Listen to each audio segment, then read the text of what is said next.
السلام عليكم ورحمة الله وبركاته، حبايبي عاملين ايه؟ يا رب تكونوا بكل خير ان شاء الله.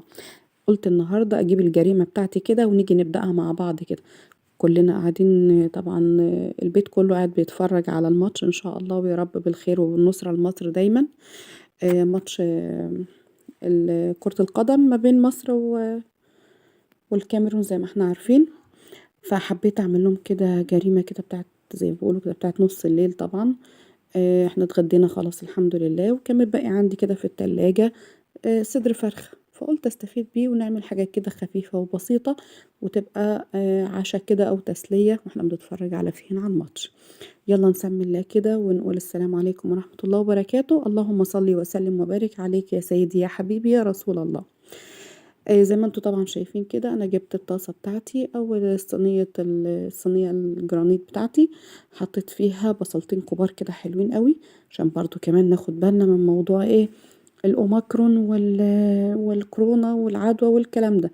فزودت انا في البصلة طرنشات جوليان كده صغيرة، كمان عليها حباية حلوة كده من الطماطم او حبتين، برضو بنفس الشكل كده بتاع تقطيع البصلة قطعت الطماطم عشان يبقى فيه تناسق، وكمان حباية من الفلفل الحامي زي ما انتم متعودين مني، لازم بضيفها عشان الطعم يديني كده ايه، حاجة كده بقى بتفوق كده خالص. تمام. وكمان اخر حاجة حطيت شوية منين، من المشروم كمان بالمرة. انا كل اللي انا استخدمته في الوجبة دي حاجات عندي بواقي اكل، ووفرت بيها وعملت فيها اكلة. بصي بنشتريها من بره بمبلغ ولا يقل في توفير الوقت كمان، ان انا وفرته في البيت وعملتها حاجة طازة وكويسة. حطيتهم كده على البوتاجاز، ولعت النار زي ما انتوا شايفين، وكمان نزلت عليهم بالتوابل بتاعتي، شوية من الملح، وكمان حطيت عليها شوية من اللي هي السبع بهارات، من السبع بهارات. وبعدين هنقلب مع بعض. مش عايزة اقول لكم، اقسم بالله الريحة والطعم والشكل والالوان مع بعضها، يعني حاجة فعلا جميلة جميلة جميلة.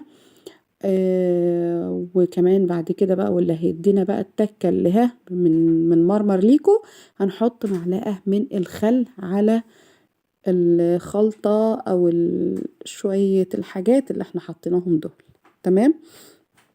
انا بحب دايما ان انا ادبلهم قوي، بحب احط على الخضار بتاعي شوية من الملح في الاول عشان يقوم ينزل اي مية جواه وينشف معانا بسرعة، ويدينا الطعم المسكر الحلو الجميل. تمام. واخر حاجة عندي زي ما انتوا شايفين كده صدر الفرخة. بصوا انا مسكته قطعته كده بالمقص بتاعي حتت رفيعة خالص خالص خالص. تمام. شايفين عاملة ازاي؟ شايفين عاملة ازاي؟ وهسيبها على النار زي ما انتوا شايفين، وهقلب، وهفضل اقلب شوية بحيث ان كله ياخد من الطعم مع بعضه. تمام. لغاية النقطة دي في مليون فكرة وفكرة ممكن نستخدم الحشوة دي فيها. يا هحطها في عيش، العيش اللي هو العادي بتاعنا، يا اما هحطها في عيش تورتيلا، او هيكون عندي رقاق طري. تمام. وزي ما انتوا شايفين كده انا النهارده استخدمت العيش ده كده. الاكياس دي انا جبتها من فتح الله. الكيس من دوت تقريبا بحوالي 20 جنيه ممكن، او ب17 جنيه تقريبا، انا مش فاكرة بالظبط. في حوالي 7 قطع او 6 قطع من العيش ده. تمام. لو انتي بقى ست بيت شاطرة وخبزت الرقاق الطري في البيت هيبقى جميل تحفة. طب ما عندكيش، خلاص اشتريه كده زي ما انا اشتريته بالظبط. تمام. وفي بيتباع بالكيلو، بس ده برضو بيبقى عايز يجي من عند حلواني او خباز يكون لسه عامله النهاردة. تمام. عيش شاورما، عيش سوري، خبز تورتيلا، رقاق طريق، كلها مسميات لحاجة واحدة. وزي ما انتوا شايفين كده انا جيت عملته ازاي، جبت الحشوة بتاعتي وحطيتها. بس انا حاولت بصراحة ان انا اعملها زي ما بنشتريها كده بالظبط من بره، بالشكل المثلث ده، او زي قرطاس ايه، الجيلاتي كده بالظبط. تمام. وجيت زي ما انتوا شايفين رتبتها، وجيت رحت رتبتهم اهون وحطيتهم كده جواهم زي ما انتوا شايفين. انا محبتش اضيف اي حاجة تانية جديدة او زيادة تمام. ممكن تضيف على الحشوة دي، احط عليها جبنة موتزاريلا، جبنة رومي، جبنة تشيدر، ازود المشروم، احط فلفل الوان. بس انا بصراحة انا استخدمت كل اللي موجود عندي بس، وحاجة كده سريعة. دهنت الطاسة بتاعتي زي ما انتوا شايفين كده بعد ما حطيت الحشوة في العيش، وبدأت ان انا ارصهم في الطاسة. تمام.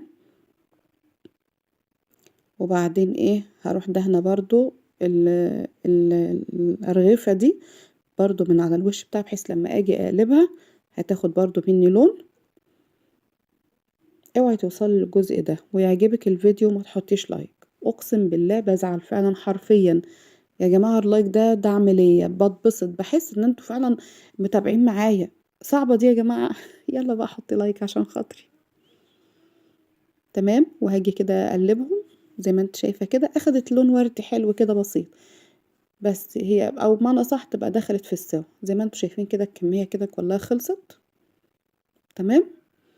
ودي كده كانت الجريمة بتاعتنا النهاردة. حبيت اشارككم الفكرة بتاعتي. انا لميت كل البواقي اللي عندي في التلاجة. والله اقسم بالله انا ما استخدمتش اي حاجة خالص من بره، ولا اشتريت حاجة. قدمتها لهم. بنروح بنشتري الساندوتش من ده ب25 جنيه اقل حاجة. حاجة نظيفة عملتها في البيت، مكونات اقتصادية جميلة وخفيفة، مع شوية زيتون كده وشوية جزر من اللي احنا مخلينه مع بعض. ودوقي احلى ساندوتش شاورما فراخ، او عيش تورتيلا، او ساندوتش سوري. حطي فيه كل الاضافات اللي انت عايزاها. ممكن تضيفي ليها الجبن مع شوية من المايونيز، الكاتشب، مش عارفة ايه، اي حاجة انت عايزة تضيفيها. اهم حاجة بس حطي لي لايك، وبحبكم في الله. ويا رب دايما الاقيكم معايا، ويا رب الفوز لمصر، مش بس في الماتش، في كل امور الحياة. والسلام عليكم ورحمة الله وبركاته.